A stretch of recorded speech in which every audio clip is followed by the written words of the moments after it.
प्रहार पदाधिकारी आणि कार्यकर्त्यांची बैठक पार पडली आहे। बच्चू कडूंच्या उपस्थितीत ही बैठक पार पडलेली आहे। या बैठकीत शिवसेनेच्या विस्तारासंदर्भात चर्चा झाल्याचं समजतंय।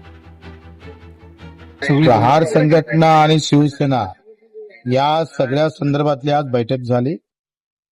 जे सामाजिक काम करायला तयार असेल, राजकारणापासून दूर पण सेवेत कणखरपणे काम करत असेल, ते प्रहार संघटनेत काम करेल। आणि जे शिवसेना राजकारण म्हणून ज्यांना काम करायचंय, भविष्यात निवडणुका लढवायच्या असेल तर ते शिवसेनेमध्ये रितसर प्रत्येक जिल्ह्यात आपण प्रवेश कार्यक्रम ठेवू। तिथे शिवसेनेचा प्रवेशाच्या कार्यक्रमासोबत संघटनेत काम करणारे अलग आणि शिवसेनेत काम करणारे अलग अशी दोन कार्यकर्ते आपण तयार करणार आहोत। एकाच वेळी 3 अल्पवयीन मुलं बेपत्ता झाली आहेत। चंद्रपूरच्या महाकाली वॉर्ड परिसरातील हा संपूर्ण प्रकार आहे। पालकांकडून शहर पोलीस ठाण्यात तक्रार दाखल करण्यात आलेली आहे। 7 वाजता खेळत होता। पहिले आम्ही महाकाली मंदिरापाशी दुकान लावायला गेलो होतो सर। तर माझा बरा आला माझा मुलगा, मग खेळत होता, सायकलवर थोडंसं खेळला।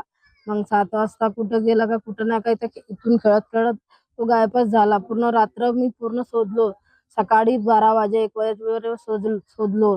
पोलीस ठाण्यामध्ये रिपोर्ट दिलो, माझा पोरगा काही मला आतापर्यंत काही मिळाला नाही। हो, ते नीरज नावाचा एक मुलगा सोबत होता त्याच्या,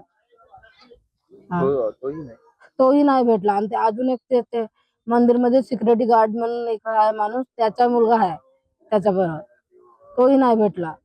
त्यातील फिर्यादी जय मोकलवार यांनी पोलीस स्टेशनला येऊन तोंडी रिपोर्ट दिले की त्यांचा मुलगा साहिल मोकलवार वय 13 वर्ष हा त्याचा मित्र नीरज अंकुशे वय 12 वर्षे त्याच्यासोबत या ठिकाणी काल सायंकाळी 7 वाजताच्या दरम्यान खेळत होता व खूप रात्र होऊनही तो खेळता घरी न आल्याने त्यांनी इकडे तिकडे शोध घेतला, परंतु ते मिळून आले नाही। त्यामुळे त्या ठिकाणी गुन्हा दाखल झालेला आहे व त्याचा तपास आम्ही स्वतः करीत आहोत।